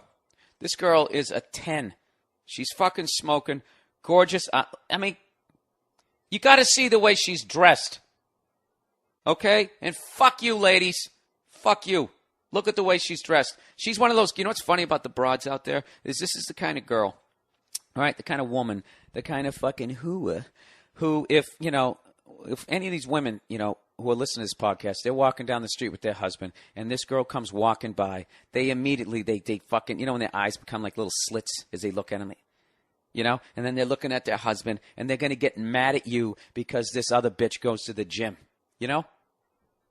Like somehow it's your fucking fault, and they're fucking looking at you because they can't just come out and say, oh, my God, that girl is fucking gorgeous. I'm so jealous of her. They can't own that emotion. So then they look at you, and they're just waiting for you to glance in that woman's direction so they can blame you that this fucking other girl is eating right and fucking doing herself up, right? It's going to become your fucking fault. I used to do a bit about that. Next time, you know what, here's one for you. I'm going to burn a joke right here that I never fucking recorded, so who gives a shit? Next time you're walking down the street with your girlfriend, right? And this fucking unbelievably smoking chick comes walking up the street, right? And what do you got? And she immediately just looks at you like, go ahead and look at her so I can take out my fucking hatred of this better-looking girl and make it your fucking fault, right? This is what you do. Rather than trying to look away and having blood come out of your eyes, you try not to look at this fucking hot piece of ass coming up the street. What you do is you fucking point right at her. And whatever she's wearing, you tell your girl that she'd look great in that. You point right at her and be like, you know what, you'd look great in a dress like that, right? And then immediately just, you know, it makes their insecurity go, oh, my God, really? Do you think I could get away with wearing something like that? Totally. You girl's feeling good. You're staring at the girl's ass. You're talking about the cut of the dress. It's bullshit. You're checking her out without disrespecting your woman. See, right there. Bill Burr bringing couples together. All right, let's continue on here. So this woman, 32 years old, still in smoking fucking shape. A former Miss Universe contestant complained she was bombarded with catcalls and boorish antics at the Jets' New Jersey training facility to the extent she wanted to, and in quotes said, cover my ears. I'm dying of embarrassment. This woman, right, former Miss Universe contestant who would walk on stage with a fucking string bikini and high heels with a hoo-ha hanging out, talking about how to save Greenland or whatever, is embarrassed because she walked around. I mean, give me you know what I mean? This is why women stink. It's like, what are you doing there to begin with? It's a bunch of guys playing football. It's like, and then we're cool enough to let you in there, and then everybody has to fucking adjust their behavior because you're there. Wait, excuse me, there's a lady present. You know what I mean? And you wonder why you get called a cunt. That's why. Right fucking there. It's just fucking unbelievable. I would never walk into a goddamn baby shower and be, excuse me, there's a guy present. Can we put a fucking game on over here? I wouldn't. I'd be standing in the corner going, oh, Jesus, when is this shit going to be over? But I wouldn't at any point try to cock block what anybody was fucking talking about. Go ahead and talk about Sex in the City. Talk about your favorite shoes or whatever the fuck it is you do. I wouldn't be covering my ears, dying of embarrassment if you all started talking about my package. I'd be flattered. This is some of the more ignorant shit that I've said on this podcast, but I think there's a point behind this. Let's continue with the article. Goodell, she said, I'm dying of embarrassment. Saints tweeted in Spanish. Goodell immediately ordered an investigation into the troubling, in air quotes, allegations, which were addressed in a team meeting last night. This meeting is now called to order. Last night when that smoking hot chick with the tight clothes came in and everybody said, God damn, look at that fucking ass. Yeah, you're not allowed to do that anymore. Excuse me, Coach? Yes, sir. Yeah, were you talking about that girl who came in and her titties were hanging out of her shirt? Yeah, that one. We disrespected her. See, this is the deal, all right? They come down, they want the fucking attention. You know? What is she doing in the fucking locker room to begin with? You know? Was she even in the locker room? Did they even say that? I can't remember. Didn't you see Any Given Sunday? You don't remember that movie? You're going to stand there and there's going to be some black dude with a dick down to the floor. I mean, why are you going in? I wouldn't go in there. If I went in there, they'd start giving me cat calls like I was that fresh fish guy in the beginning of Shawshank Redemption. And I'd be dying of embarrassment too, but I'd fucking take it. It'd be like, well, what the fuck did you think was going to happen? You're a fucking pansy, and you come walking into an NFL locker room. They're all going to give you shit and say you're a pussy. Right? I mean, what kind of a fucking world are we living in now when a gorgeous woman wearing tight, ridiculous clothes is going to walk into at a football practice and she's going to get upset that she got unwanted attention? Well, why don't you come there and dress like they did in the 1800s with one of them big hoop skirts so they can't see your fucking thighs? This chick is fucking ridiculous. Look at the Daily News, and look at the little inset picture that they have of her. I'm sure they did it for a fucking reason. It's ridiculous. Look at that fucking ass. That's the first thing I think. Look at that fucking ass. Jesus Christ. And then she's holding a mic. Looks like a dick in her hand. Was she bobbing her head up and down as she asked the questions? This is like entrapment. Anyways, let's fucking continue. We've had contact with the team multiple times and are moving very aggressively to establish the facts, the NFL spokesman Greg Ahilo said. Jets owner Woody Johnson woke up from his coma and said, that guy's actually young. Called Saints to hear a side of the story and said that the team will take any appropriate steps necessary to maintain a respectful environment for the media. Basically, this girl is now going to become a fucking millionaire off of this lawsuit because she walked to an NFL practice with her Miss Universe body with tight fucking clothes on, and somebody said, God damn, look at that fucking ass. Right there. Hey, Mark, what the fuck would you do with that? I'd fucking bend her over a fucking table. And then fucking Rex Ryan, I can't even see her. My fucking stomach's so big, huh? Was that a good one, players? Do you guys like me? I talk just like you. I can't wait for them to fucking lose tonight. They're going to get their fucking asses kicked. They're not going to get their asses kicked, but they're going to lose. They're going to lose, and then they're going to have a short week. All right? And guess who's back? The New England Patriots. Huh? 38 fucking points up against Ocho Cinco. Terrell Owens. Cade McNown. What's the name of your quarterback? Something Wilson? I don't even know the name of your fucking quarterback. He was awesome, and then he got hurt. He's actually a good quarterback. What the fuck's his name? I know it's not Cade McNown. UCLA. Fucking Heisman Trophy winner. Classic Chicago Bear quarterback draft. They love Cade McNown. They love the Rex Grossman. For some reason, they didn't like Doug Flutie. Let's ship him out of there. Really? You want to ship a proven winner out? Absolutely. We don't want him around here leading the team to victories. Where the fuck is the goddamn Patriots game here? Oh, Carson Palmer. This is what I love about that, man. He was 34 for 50 for 345 yards. Ocho Cinco had 12 catches for 159 yards. All right? Yet, they only scored 24 fucking points. You know? My buddy was saying it. They're getting back to that bend but don't break. You know? Someone else was telling me Belichick is doing the defense again, which is his fucking... That's what he does. I don't know. I have high hopes. But, you know, it's not about the Patriots this year. It's all about the Jets, Jets, right? Running their fucking yaps. You wanted the attention. Now you got it. I can't fucking wait. You guys looked up the stats of that fucking Joe Flacco? Joe Falco, whatever the fuck his name is. I don't know what his name is. All I know is they raped us last year in the playoffs. You got Ray Rice is going to be running all over you fucking cunts. Huh? What do you think? Because you got that old guy from the Dolphins, that good-looking son of a bitch. You should be doing fucking underwear ads like Jim Palmer. That's the guy? That's the guy that's going to stop everybody? That dude has been showing up late to practice, and Rex Ryan is making a joke out of it because he has such a fucking need to be liked by his own goddamn players. You wait. You wait till the fucking wheels fall off. All right, here's a contest I want to introduce here. How about whoever guesses which week Rex Ryan's going to fucking cry first? After which game? If you pick it right, I'm going to send you an autographed copy of my new fucking DVD. So there you go, people.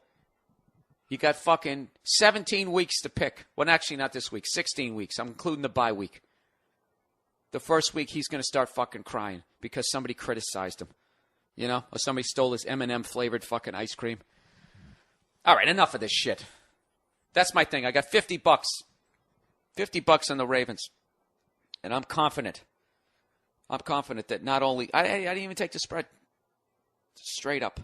Can you tell? I don't know what else to talk about. I just keep saying over and over again what my bet is. Let's talk about depression, shall we? Speaking of fucking Rex Ryan. Somebody sent me a long email here that should eat up some time. Did I tell you guys last night we actually recorded? Me and DeRosa got fucking hammered last night. And we were like, you know what we should do? We should go home and record a drunk uninformed. I'm like, well, I have to do the Monday morning podcast. He goes, we'll fucking do that too. So last night, for an hour and a half, as we sat there drinking and getting even more drunkerer, whatever the fucking word is, we talked for at least an hour and a half. The recorder shut off at an hour and 15 fucking minutes, and you just hear us get progressively more and more drunk. I listened to it. There's a lot of funny moments, but it's just way too long, so I'm gonna edit it. I'm gonna dice it up, and I'll put together a greatest hits of it. You got that coming up. But it was just too much self-sabotage. It's like I got my special coming out this week. I really had to make sure I hyped it, and I completely was not hyping it in a great way. It was bad. It was bad. And there was a lot of embarrassing moments. And, I'm going to edit it, people. That's what I'm trying to say. All right, go fuck yourselves. I'm not putting it all up. All right, YouTube videos of the week. Fat kid goes insane after getting air horned in the face. Try to guess what that one's about. Fat kid goes insane after getting air horned in the face. And this kid's face, he looks like if Precious was a white 8-year-old. Just picture that face. That's what this kid looks like. All right, here's one I'm sure everybody saw. It says face versus watermelon. This is somebody on The Amazing Race that took a slingshot and shot a watermelon or a fucking cantaloupe. I don't know what it was. And it came back and blasted her right in the face. It's absolutely hilarious. They actually showed it on ESPN. They did the top 10 funny sports moments of the week, and hers was number 1. And you know what they did? Because she's a broad. What they had to do was they put, when they have the list of shit that they're going to talk about coming up on the right-hand part of the screen, out of nowhere, right before the cantaloupe or watermelon blasts her in the face, they put that up and half-censored her head. Because I can guarantee you there was some woman there going, this is going to cause violence against women. How is it going to cause violence against women? Because the way the watermelon just slaps her in the face is just it was self-inflicted. That's one of those things. Once again, those double standards. If a guy did that, do you think they'd censor it? What if it came back and hit him in his nuts and he actually lost the ability to have a child? They still would have shown that completely uncensored. Wait a minute. Is this a special guest who just walked in? Joe, I got another 8 minutes. Just sit down and help me through it. All right, I got to get showered. Oh, don't be a fag. Get over here, pick up the microphone. Ladies and gentlemen, look who just walked in. Hey, folks. Joe DeRosa. How are you? Jesus Christ, Joe, what are you doing here? I was just walking through the studio, Bill, and I saw you through the glass. This is like that moment when fucking Johnny Carson walked over to, what's his face's sitcom when he was doing CPO Sharky. Remember that when he broke his, Don. What's his name? Rickles. Dom DeLuise? Yeah. Don Rickles. Yeah, he just came walking in. This is very old school. Yeah. I just actually alluded to them. Not even alluded. I mentioned that we did a podcast. I finally talked how we did a podcast last night. Completely fucking shit-faced. And of the hour and 14 minutes, how much do you think is going to be funny that we can actually chop up? I think at least 4 minutes of it was really good. I think the bulk of it was funny. It was just you made a good point about, like, it's just a little too much all at once. Like, you got to split it up a little bit. Yeah, and it just kept meandering. And then by the end, I was really getting into your financial businesses of some deal that you had. And we were like, yeah, we don't want that on there. Yeah. Let me tell you about the cunts in this business, Joe. It was really sloppy. But, dude, I got to tell you, you were fucking hilarious on it. You too. I loved it. I loved listening to it this morning. I was kind of an angry. That's that whiskey shit, dude. Beer, I'm a happy drunk. You know? Don't blame the whiskey, Bill. No, I'm already angry. But like when I'm sober, I keep it in check for the most part. For the most part. But when I drink whiskey, then I'm not. If I drink beer, I got my arm around people and we'll all go down together. We're all singing songs, right? I'm good time Charlie with the beer. I start drinking whiskey. Oh. It's awful. Dude, can you finish chewing whatever is in your mouth? It's a fingernail. I was biting my nail as I was walking through the door. Jesus, yeah, I know. I'm sorry. What do you want? Spit it out. You yelled at me to get over here and sit down. All right, What do you want me to do? I want you to fucking... Oh, see? Oh, boy. See what happens? Oh, boy. Why, Joe, be a professional. I'm sorry. Yeah. Joe, look at this. I just went off on this. Can you see this woman here? She showed up at a NFL practice. This former Miss Universe here. Look how she dressed at the practice. Whew. Yeah. Looking good. She's hot. Well, what? Yeah, and evidently some people made, she was subjected to catcalling, Joe. Can you imagine that you could look like that, dress like that, and you can't go to an NFL practice without getting catcalled? So is she upset about it? Upset. She tweeted in Spanish that I'm dying of embarrassment. She had to cover her ears. Well, look, I got to say, though, she looks great, but she is wearing jeans and a shirt. It's like, what the hell is she supposed to wear? It's not like she's in a miniskirt out there. Joe, she's wearing high heels. Look at her. Joe, how tight are those goddamn jeans?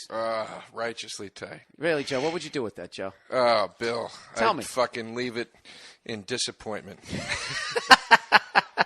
Look, I'm not condoning that. You shouldn't do that. Hey, she was asking for it. I'm not. She was though. Oh, come on. She is. Come on, Jesus. What the hell is she supposed to wear? What's she supposed to wear? Sweatpants? Joe, is it possible for those jeans to get any tighter? No, but that's how chicks wear their jeans. Chicks don't wear baggy jeans. They wear tight jeans. Joe. You know something, Joe? Why don't you just walk back out the door and bring in the fucking Joe DeRosa that I know? All right, Joe. She's a hooah. No, Joe. Look. I'm kidding. What?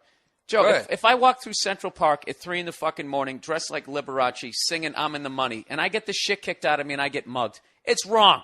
I should be able to do that. But do I have any sort of fucking personal responsibility for my own fucking safety? Fair. All right? You don't go to a football practice. She's got high heel shoes. You know what? First thing that drops a girl's sexiness down by at least 30% is when they wear those flats. Isn't that the worst when you're in a relationship and they get so comfortable that they stop jacking their ass up and they just wear the flats and all of a sudden they look like they're a little clown climbing out of a car? Yeah. She should have worn those. You're preaching to the choir. I'm doing a bit in my act right now about take your lashes. Like you chose this role and So why are you defending this girl? I'm saying you convinced me. The centerpiece that was easy. The centerpiece of the bit is that is about this fat girl cock blocking me with this skinny girl and doing the whole angry fat girl thing. I love and it's that like, joke. Yeah, it's just like, I didn't eat all the egg sandwiches, you did. That was your decision. You're gonna get mad at me that I'm not leapfrogging over your hot friend to get a shot at your Michelin Man body right now? Like, there's nothing wrong with it. You're fat. That's okay, but take the fucking hit sometimes. You know what I mean? It's not fair to everybody else. You're waltzing around like you're a piece of tail. You're not. Yeah, you're sitting there. Yeah, you're sitting there like a walrus, sunning yourself at the bar. Yeah. Like, my whole thing, too, is like, I'm part Arab. If I wear a turban on an airplane, I got to be ready for a couple people to be like, ooh, what the fuck is going on over here? Right. Like, what I'm saying, from the territory. Yeah, dude, she is, look, I'm not saying that she's a bad person. She looks like, she's fucking gorgeous, but she doesn't look like, I look at her face. Oh, is that the shirt she was wearing? That's the... That's her at the Super Bowl. But is that the shot, the shot you showed me in the actual article was the ass shot. Is that what she looked like from the front? That is her. I mean, that's not her at the practice, but yeah, that's what she wears. Sake, she's wearing that nightclub top. She's got like the diamonds on the tits. On the tits, yeah. The glittery tits shirt. Yeah, it's ridiculous. Glittery tits. I mean, look. Yeah. You got to understand. That is. Oof. This is what pisses me off, Joe. It's NFL football. It's a guy's sport. There's a bunch of guys playing it. Nobody asked you to fucking come there. You inserted yourself into that situation. And this I'm repeating myself on the podcast, but just to hear your opinion. That's when, don't you hate that when it's a bunch of guys hanging out, you're shooting the shit, and we're talking, and then all of a sudden just goes, excuse me, there's a lady present. And then all the fun just stops. Yeah. And everybody has to adjust their fucking behavior because you're there. You know my favorite thing ever that happens? Joe, let me hear some hate. Let me hear some hate. Is when a waitress will say that to a bunch of drunk guys, and there's always the 150. The waitress will go like, "Is that how you talk in front of a lady?" And then there's always 150-year-old drunk that goes, "Well, why don't you show me a fucking lady, and I'll tell you." It's such an old joke, but it always gets a laugh. It always gets a laugh. There's just nothing. Somebody was telling me when I was out in Denver, they were saying that they went out to go shoot pool, right? They were shooting. No, I remember they were shooting pool, and there was they were kicking the shit out of these guys, and there was this group of guys they had next, right? And then some girl, Cardi, comes up, and she didn't want to fucking wait. She puts her money down, but she's so fucking hot that these other ballless jackasses, they let her cut. Right? And then she's making this big, and then she's just already just an arrogant fucking twat that these guys are like, look, we don't want to play you. We're going to play those guys, right? And she gets blah, blah, blah, blah, blah, blah, blah, giving him shit. And he goes, look, we're not playing you. We're playing those guys. And she took a full drink and threw it in this guy's face. Oof. So I go, well, you can't hit him. What do you do? He goes, oh, this guy's brilliant. He's a spitter. He doesn't hit him, so he just went. She goes, and he was so fucking. She goes, what are you going to do? Are you going to hit me? He goes, no, I'm not going to hit you. And he goes, hit her right in the chest, and it rolled down between her titties. And this is the worst part. The bouncers come over, flipping and they fucking, of course, go. And those guys who she cut all fucking ran at the dude who just did that shit. Oh, that's great. Just immediately. That's fucking hilarious. Yeah, because spitting on somebody is so much worse. I'd much rather get blasted in the. I even take the brain damage. Did you ever hear that? Did you ever hear that Tony Roberts joke where he's like, it's fucked up to hit a woman. I would never hit a woman. All right, I'm bullshitting. And he's like, if you put your hands on me, I'll fucking lay you out. He's like, that's awesome. Don't fucking hit me. It's fine. Don't do his whole bit. Go see Tony Roberts, man. He goes, oh, wait, I got to finish this bit. It's so funny, dude. He goes, you see those commercials? Or he goes, every 12 seconds a woman is hit in this country. And he goes, they don't tell you how every 8 seconds there's a bitch in your face going, and he goes, I warned you, bitch, you had 4 seconds. Tony Roberts, one of the most underrated comedians of all time. That guy is so fucking so ridiculously talented. He's so funny. Yeah. I saw him on Comedy Central. And typical ridiculously talented dude. He's unbelievably humble. I saw him on Comedy Central, and I think he just starts the bit like this. He just goes, and it was so good because I fucking hate Wendy Williams. He goes, Wendy Williams and Danny Glover are the same motherfucking person.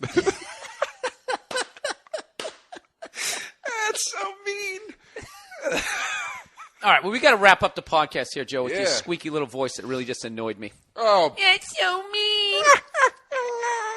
Oh, here's another YouTube video to watch. Go to wimp.com, Bill Dance's classic bloopers. Joe, I actually have to show you this one. This is like a guy trying to do a fishing show.